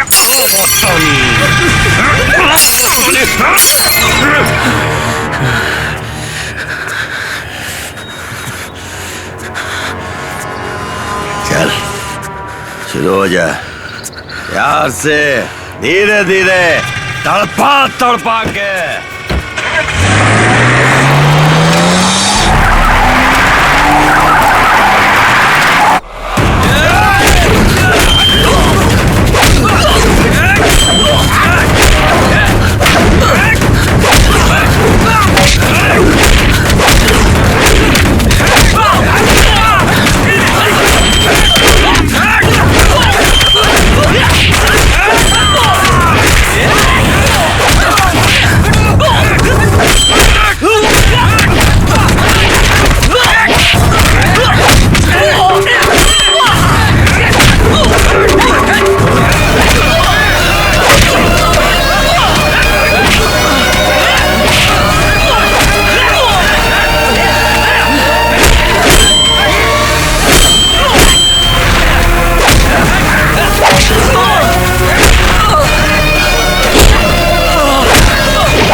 विधायक जी, आपकी दोनों बेटियां अपहरणकर्ताओं के चंगुल में हैं और आप यहाँ पुलिस ग्राउंड में प्रेस कॉन्फ्रेंस करने में लगे हैं। हाँ, इससे पुलिस ग्राउंड में प्रेस कॉन्फ्रेंस इसलिए कर रहा हूँ कि पुलिस डिपार्टमेंट का ही एक भ्रष्ट इंस्पेक्टर उन अपहरणकर्ताओं का साथ दे रहा है। लेकिन अच्छी बात तो ये भी है कि हमारे ही पुलिस डिपार्टमेंट के कुछ ईमानदार लोग भी उन अपराधियों से डट कर मुकाबला कर रहे हैं। देखते हैं जीत किसकी होती है, की या उन अपराधियों की। लेकिन जहां तक मेरा ये मानना है कि इस हालात में हमारी पुलिस जिस कदर डट कर सक्षम है उनसे मुकाबला करने में, जीत निश्चित तौर पर हमारे खाकी वर्दी की ही होगी। जंगल में मुठभेड़ चल रहा है, बहुत जल्द हमारी बेटियां हासिल कर ली जाएंगी। कोशिश तो है कि उन अपराधियों को जिंदा गिरफ्तार किया जाए, लेकिन अगर जरूरत पड़े तो हमारी पुलिस उनको मारने से भी नहीं चूकेगी। इस पूरे प्रकरण में दुख इस बात का है कि अपराधियों से मुठभेड़ करते हुए हमारे पुलिस डिपार्टमेंट का ही एक बड़ा ही ईमानदार होनहार इंस्पेक्टर डीके शुक्ला उन अपराधियों से मुठभेड़ में शहीद हो गए। मैं चाहूंगा कि उनकी शहादत पर उनकी आत्मा की शांति के लिए हम लोग 2 मिनट का मौन व्रत समर्पित करें।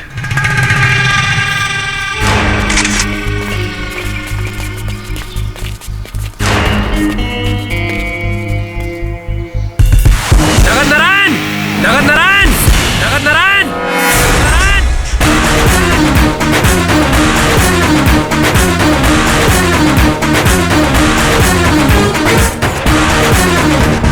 बंद कर अपन नौटंकी। अब तोरे पास 2 मिनट का भी टाइम ना बा। काहे से कि तो हमेशा खातिर शांत होके वाला बाड़े। नगद नारायण, तोहरा नाटक से पर्दा उठ चुकल बा। तोहरा चेहरा से झूठी देशभक्ति के, झूठी ईमानदारी के मेकअप उतर चुकल बा।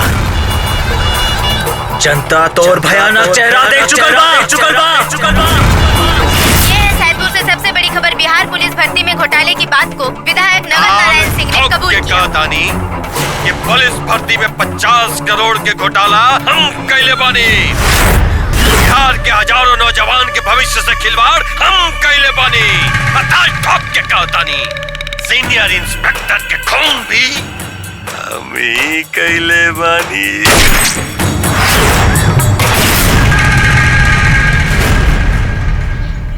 अपन दिमाग पर ज्यादा जोर मत लगाओ नगद नारायण। अब हम बताओ तानी कि ई कैसे भइल। जब ते हमरा घरे आइले तब भी हम समझ गई नी कि ते कोनो नेक इरादा लेके ना आइल बड़े। यही से चाय लेके आवे से पहले हम अपना पास एक छोटा सा वीडियो कैमरा सेट करके रख ले रहनी,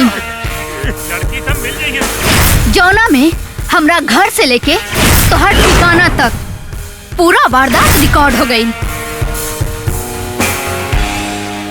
अब का सोचता रे कि हमनी के वहां से छुटनी कैसे? अरे बेवकूफ, लोमड़ी कौवा से रोटी छीन सकेले लेकिन शेर से होकर शिकार ना। वैसे ही तोर प्रिय पिए जो उनकी समय स्वर्गवासी हो चुकल बाड़न, वो नहीं के होशियारी के दरवाजा से तोरा तक पहुंचले का रास्ता मिलल है।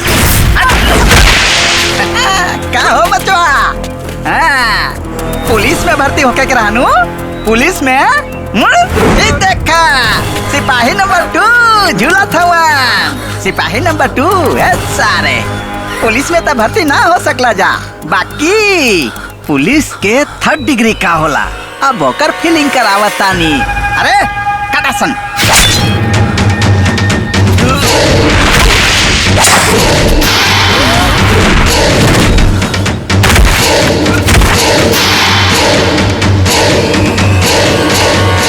का रे, तो राम नाम सच हो गेल का? उठ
कैमरा में सब रिकॉर्ड हो गइल बा। तो जल्दी से जाके फुटेज मीडिया दे दा।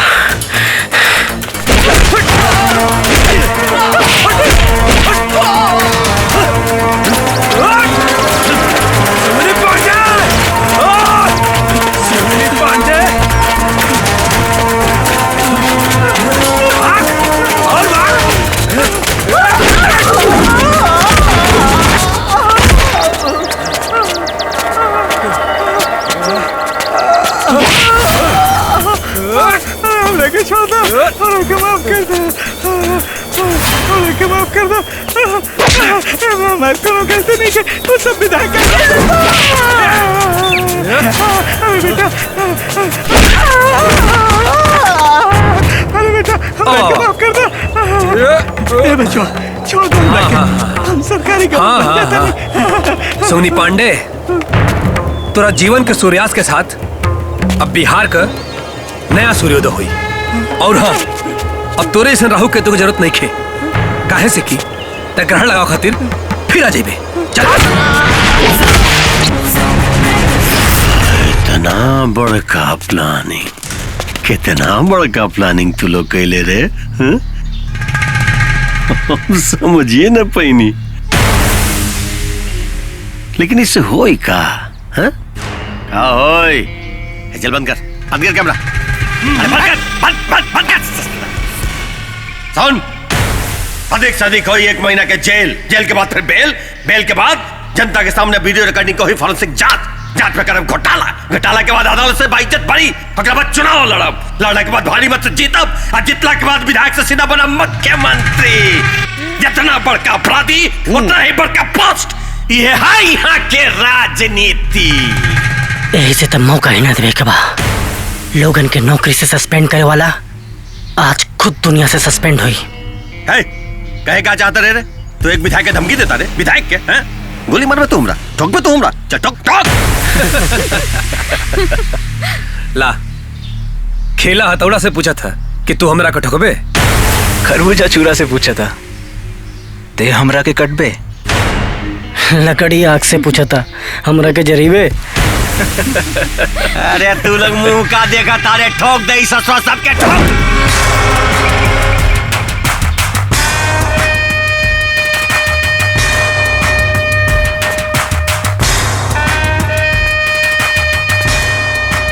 आज हमने पे गोली वो पुलिस वाला चलाई जे खाकी वर्दी पहनत वक्त शपथ ई ले रहे कि रक्षा आम जनता के ना नगद नारायण जैसन भेड़िया के करी। आज गोली हमने पे वो चलाई जे वर्दी पहनत वक्त ही शपथ ले हुई कि वो निष्ठा भाव से संविधान के पालन ना बल्कि एगो भ्रष्ट नेता के आज्ञा का पालन करी।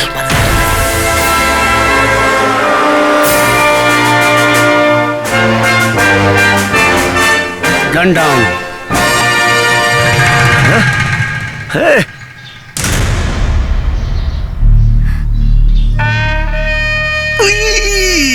तेरी की कुत्ता आखिर कुत्ते होला, वक्त पे अपन रंग दिखाइए देला। देख अपन रंग दिखा। ठीक काले विधायक जी, हम कुत्ता हैं, बाकी कुत्ता अपन रंग बदल दिया, लेकिन एक बात आपके नहीं मालूम बा कि कुत्ता बहुत वफादार होला।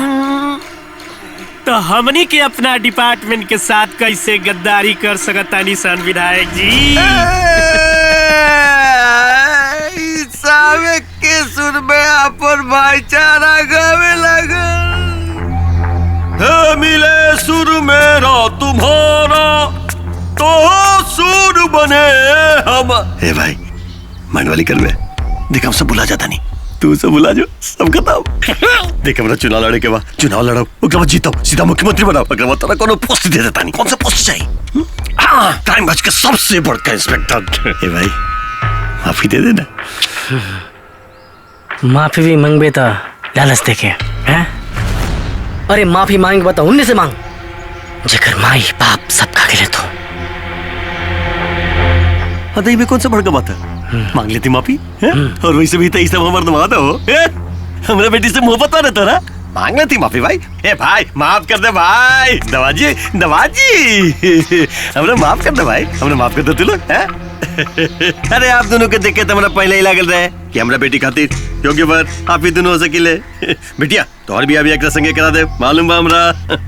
देखा भाई, जवन हो गेल तो हो गेल, का कल जा सकेला, हम बुलागे नहीं, तू बुला जा। अब तू लोग को पुलिस दरोगा ना, सीधा एसपी बनाई हम, वो बिना कोनो लिखा पढ़ी के, बिना परीक्षा के और बिना भाग दौड़ के, सीधा। अच्छा बस फाइनल। एसपी तोरा के मालूम है बिहार में हवलदार भर्ती खातिर 1600 मीटर का दौड़ लगाओगे पड़ा। चल तू सिर्फ 100 मीटर का दौड़ लगा के देखो, हमने के तौर के माफ के दौड़ जाए। 100 मीटर? बस बस? हाँ बस? हाँ। तो ये में क्या होता है जी? बस अभी दौड़ ले इंस्पेक्टर।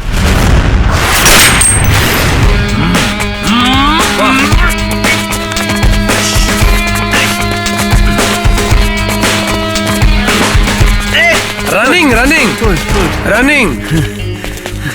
अरे बाप रे बाप, इनफ यार, इनफ। अरे बाप रे बाप, बहुत टफ है बाप रे बाप दौड़ना, पुलिस की नौकरी ना। अच्छा ये दमाद जी बोली बोली, एक काम कीजिएगा। हाँ हाँ बताइए। एक तो काम। हाँ बोली। हमारा दिमाग में आ रहा है का कि देखिए पुलिस का जॉब तो हमसे हो सकता नहीं है, क्या है कि हाँ, तोड़ना हाँ, बड़ा मुश्किल है हमको। अब पॉलिटिक्स से हम सोच रहे हैं कि छुट्टी ले लें। प्रॉमिस, सीधा जाकर के धुनी रमाएंगे, हम हिमालय पर्वत पे चले जाएंगे। हरे राम हरे कृष्णा कृष्णा कृष्णा हरे हरे। पक्का बोलते हैं, प्रॉमिस।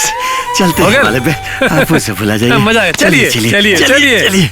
अच्छा हुआ आगे सब। ससुर जी हाँ इधर इधर। अब दामाद बन ही गए हैं तो थोड़ी खातिरदारी की जाए। अरे बाप रे बाप, क्या हुआ? अरे क्या हुआ ससुर जी, क्या हुआ? क्या कर रहे हैं आप लोग?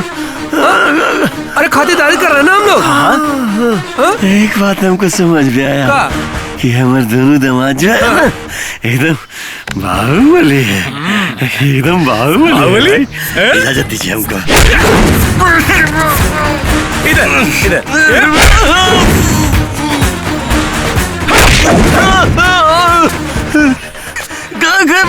क्या कर रहे हैं आप लोग? क्या हुआ ससुर जी? अरे बोलिए। अरे बाप रे, हाँ ये तो खून निकाल दिया है जी आप लोगों ने हमारा। हाँ खून निकाल दिया। ससुर जी ये खून नहीं है, ये बेईमानी वाला रस है। तो काहे गिरा रहे हैं जमीन पर आप लोग? अरे जमीन पर भैया लेके बच्चे लोग पुलिस में भर्ती खातिर दौड़ता है, अब दोनों भी तो दौड़े थे ना। महाराज ने पवित्र जमीन है, काहे अपवित्र कर रहे हैं बताइए हमारा खून निकाल के। अपवित्र ना, मुक्त हो तोरा भ्रष्टाचार से, मुक्त हुई तोरा अत्याचार से।